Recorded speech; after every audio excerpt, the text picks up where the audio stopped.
Hello students, आज आम यही वीडियो देखा तुमर वार्षिक परीक्षा पाई तुमको केउ विषय केते केउ विषयर केते पाठरू केते पाठ पर्यंत तुम पढ़ब एवं सही पाठ गुड़िक तुमर प्रश्न आसीबो। चलो आम यही वीडियो रे देखि नेबा।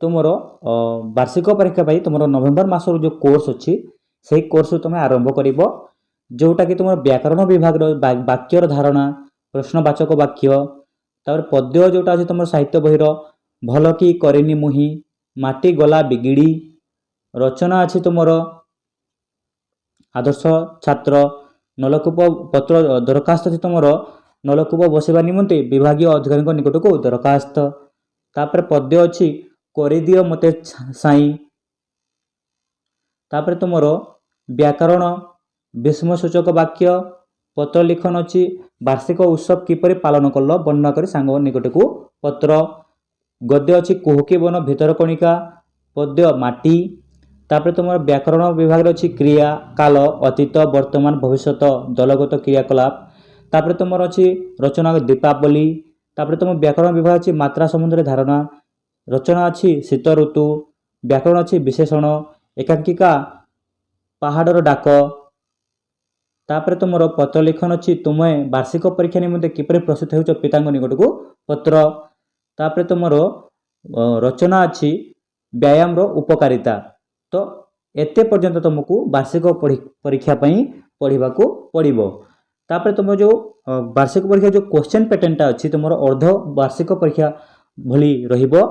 तो ये हूँ तुम क्वेश्चन पैटर्न। तो यही क्वेश्चन पैटर्न अर्धवार्षिक और वार्षिक सामान रही है। तो यहीटा को तुम देखि नेब। तुम गणित बहिर नवेम्बर मास कोर्स आरंभ कर टंका पैसा हिसाब तुम पृष्ठा संख्या देछि देखि नेब। मैट्रिक पद्धति रे दैर्घ्य मापिबा तापर तुम वैदिक गणितर तुम वैदिक गणितर हरण पृष्ठा संख्या 27 रु 40 तापर वर्ग पृष्ठा संख्या 41 रु 44 तुम मानसांकर आसीब गणितक गुणितक और गुणनीयक पृष्ठा हूँ 32 37। तो तुम मानसांक पृष्ठकर गसागु लसागु तापर तुम भग्नांश पृष्ठा संख्या तुम 45 रु 51 तापर तुम गणित कुहकर रही तुम टाइल सजेबा पृष्ठा संख्या 31 35 त्रिमात्रिक वस्तु चिन्हवा तापर तुम अच्छी ओजन और परिमाण जानिबा तापर तुम गणित कुहकर कैलेंडर तैयारी करबा तापर तुम तथ्य जानिबा और तहिरु सिद्धांत करबा पृष्ठा तुम 165 रु 202 वैदिक गणितर विभाजिता तापर तुम मानसांकर भग्नांश मानसांकर दशमिक भग्नांश पृष्ठा संख्या तुम देखिपार। वैदिक गणितर गसागु पृष्ठा 52 रु 54 मानसांकर समय पृष्ठा 58 रु 60 तापर तुम ज्यामिति पृष्ठा 61 रु 64 पर्याय पढ़ा पड़ो। तो यार क्वेश्चन पैटर्न पिला तुम अर्धवार्षिक भली रहिबो जोटा तुम एठारे देखिपारुथबो। एटा हो तुम वार्षिक और अर्धवार्षिक परीक्षार क्वेश्चन पैटर्न है। तो यहाँ ठीक भाव टिके देखि नेब। तापर तुम नेक्स्ट तुम विषय अच्छी इंग्लिश इंग्लिश पिला माने तुम नवेम्बर मासर कोर्स रु तुम पढ़ब जोटा कि तुम ML3 बा माई इंग्लिश बुक आम कही था ML3 मेन लेसन 3 जो तुम कैट्स एवं बनी रैबिट अच्छी तापर तुम ट्रेलर लेसन जोटा अच्छी तुम टेस्ट 7 जो राइम अच्छी तापर तुम एशिया सरस्वती इंग्लिश रीडर रो लेसन 10 11 12 बट लेसन 10 रु तुम शेष लेसन पर्यंत तुमको पढ़ा पड़ो। वार्कबुक मध्य तुम एक्सरसाइज 10 रु पढ़ो शेष एक्सरसाइज पर्यंत तापर तुम सप्लीमेंटरी रीडर अच्छी ट्रू फ्रेंड मिल्कमैन तापर तुम ML4 मेन लेसन 4 यहाँ तुम माई इंग्लिश बुक रो पढ़ो। तापर तुम वार्कबुक तो कहली तुमको 12 रु शेष एक्सरसाइज तुमर वर्कबुक 10 रु तुम जिते ताने शेष पर्यंत एक्सरसाइज पर्यंत पढ़ो एवं supplementary reader the hare and the tortoise तापर तुमर एसे एसे होची योर क्लास टीचर प्रैक्टिस करिवो तापर तुमर एसे योर पेट डॉग तापर तुमर माय इंग्लिश पुरो टेस्ट 8 जो लेसन अछि पढ़िबो तापर तुमर एसे अछि बेस्ट फ्रेंड तापर तुमर supplementary reader the ant and the dog पाठ पर्यंत तुमको पढ़ा को पड़ो।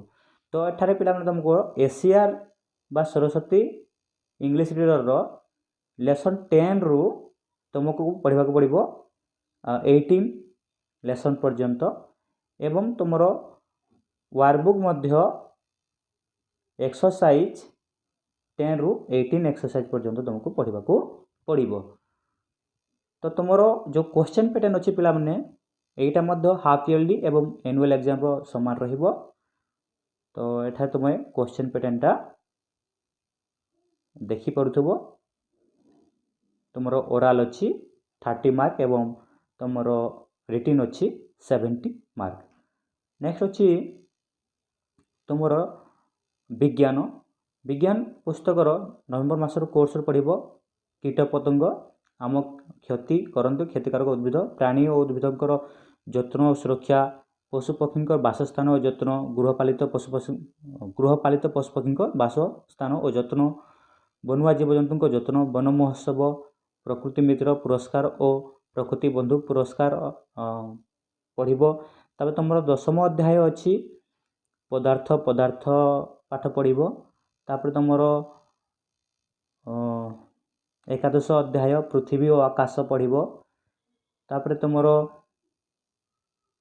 टॉपिक अच्छी सूर्य चंद्र पृथ्वी महाकाशीय वस्तु पृथ्वी और आकाश जो तुमर आस तारा चिन्हवा चंद्रकला ह्रास बुद्धि पूर्णिमा अमावास्या ऋतु बदली परिक्रमण गति आवर्तन गति परिक्रमण एगुड़िक तुम पढ़ो। तापर तुमर वायुर और पाग संपर्क कुहुड़ी कुआपथर जो पाग विषय पढ़ो। तापर तुमर माटीर प्रकार भेद माटीर आम कौन कौन पाऊ माटीर प्रकार भेद माटीर उर्वरता तो एगुड़िक पढ़ो। तो तुमर जो क्वेश्चन पैटर्नटा अच्छी पिला माने देखि नेबो एटा होची तुमर पैटर्न। तापर तुमर नेक्स्ट सामाजिक पाठ नवेम्बर मासर कोर्स रु पढ़िबो आम राज्यर केतेक प्रधान स्थान रु तुमर रहिछि राज्यर गमनागमन पथ प्राचीन कांथर वर्तमान पर्यंत मनुष्यर अग्रगति 7म अध्याय आम जातीय एकता विषय धारणा आम देशर संबल परिवेश अधिवासी जीवन धारण आम संस्कृति ये सामाजिक मध्य समान क्वेश्चन पैटर्न अर्धवार्षिक और वार्षिक रही यहाँ तुम्हें पैटर्नटा देखि नेब। नेक्स्ट अच्छी तुमर संस्कृत विषय प्रथम नवेम्बर मासर कोर्स पढ़ो 7म पाठ पढ़ो 12 पाठ 8म पाठ तापर तुमर एतिकी पढ़ो तुमर परीक्षा जोटा पैटर्न अच्छी यहीपरि भाव में तुम मौखिक तुम 20 मार्क देव एवं तुमर लिखित तुमर 30 मार्क देव। तो यहाँ हूँ तुमर क्वेश्चन पैटर्न। नेक्स्ट अच्छी तुमर हिंदी हिंदी मध्य तुमर नवेम्बर मास रु पढ़ो जोटा कि तुमर कोर्स रही 21 से 30 तक संख्या हिमालय पाठ तापर होनहार बालक माधव राव अक्षर में लिखने का अभ्यास हिंदी से उड़िया में अनुवाद। तापर तुमर गोटे पत्र अच्छी परीक्षा में उत्तीर्ण होने की खुशी में अपने बहन के पास पत्र रचना तुमर सरस्वती पूजा मातृभाषा में अनुवाद शिखब। तापर तुमर 40 तक संख्या विलम्ब शब्द और लिखन विलम्ब शब्द जो तुम विपरीत शब्द तुम अभ्यास कर। तापर तुमर अच्छे सच्चाबीर बनादेमा तापर तुमर क्वेश्चन पैटर्नटा पिला माने तुमर एटा मध्य अर्धवार्षिक भली रहिबो। एटा हो तुमर क्वेश्चन पैटर्न देखि नेबो। नेक्स्ट अच्छी तुमर तुम चित्रांकन जोटा कि नवेम्बर मासरू अच्छी तुम दा त्रिभुज मध्य 3टी लंका नड़िया गछ सुरई ତାପରେ ତୁମ ବନ୍ଧ ଛତା, ତାପରେ ଆସନ ଚିତ୍ର, ସକାଳର ଦୃଶ୍ୟ, ହଂସ, ଦୁଦୁରା ଫୁଲ, ମନୁଷ୍ୟ ଚିତ୍ର, ଏତିକି ତୁମେ ଅଭ୍ୟାସ କରିବାକୁ ପଡ଼ିବ। ତାପରେ ତୁମର କ୍ୱେଶ୍ଚନ୍ ପ୍ୟାଟର୍ନ ମଧ୍ୟ ଅର୍ଦ୍ଧବାର୍ଷିକ ଭଳି ରହିବ। ତାପରେ ତୁମର ସାଧାରଣ ଜ୍ଞାନ ଯେଉଁ ଅଛି ତୁମର ନଭେମ୍ବର ମାସରେ ପଡ଼ିବ ତୁମର ବୋଧମାଲା ଯେଉଁ ଇତିହାସ ଅଛି ବୋଧମାଲା ପଢ଼ିବ। ପୃଷ୍ଠା ତୁମର 29ରୁ 33। ତାପରେ ତୁମର ଭୂଗୋଳ, ତାପରେ ତୁମର ଆମ ଗୌରବଶାଳୀ ଇତିହାସ, ତାପରେ ବୋଧମାଲା 34ରୁ 36 ପୃଷ୍ଠା, ତାପରେ ସାଂଗଠନିକ ପରିଚୟ ପଢ଼ିବ। ତାପରେ ତୁମ ବସୁଦେବ କୁଟୁମ୍ବ, ତାପରେ ତୁମର ଭାରତୀୟ ବୈଜ୍ଞାନିକ, ସାଧାରଣ ଜ୍ଞାନ ପାଠ ତୁମର 8, ତାପରେ ସାମ୍ପ୍ରତିକ ଘଟଣା, ପ୍ରସିଦ୍ଧ ଗ୍ରନ୍ଥ, ରାଷ୍ଟ୍ରୀୟ ପୁରସ୍କାର, ଖେଳ, ଖେଳାଳି, ପ୍ରସିଦ୍ଧ ତିଥି ଏବଂ ବୋଧମାଲା 43 ପୃଷ୍ଠା ପର୍ଯ୍ୟନ୍ତ ପଢ଼ିବା ପାଇଁ କହିଛି। ତ ଏ ଥିଲା ତୁମର ବାର୍ଷିକ ପରୀକ୍ଷାର ତୁମର ପାଠ୍ୟ ଖସଡ଼ା, ଯେଉଁଟା ପଢ଼ି ତୁମେ ପରୀକ୍ଷାରେ ଭଲ ନମ୍ବର ରଖିପାରିବ। ତ ଏହି ସାଧାରଣ ଜ୍ଞାନର କ୍ୱେଶ୍ଚନ୍ ପ୍ୟାଟର୍ନ ଏଇଭଳି ରହିବ। ଏଇଟା ଠିକ୍ ଭାବରେ ତୁମେ ଦେଖିନେବ ଏବଂ ପଢ଼ିବ।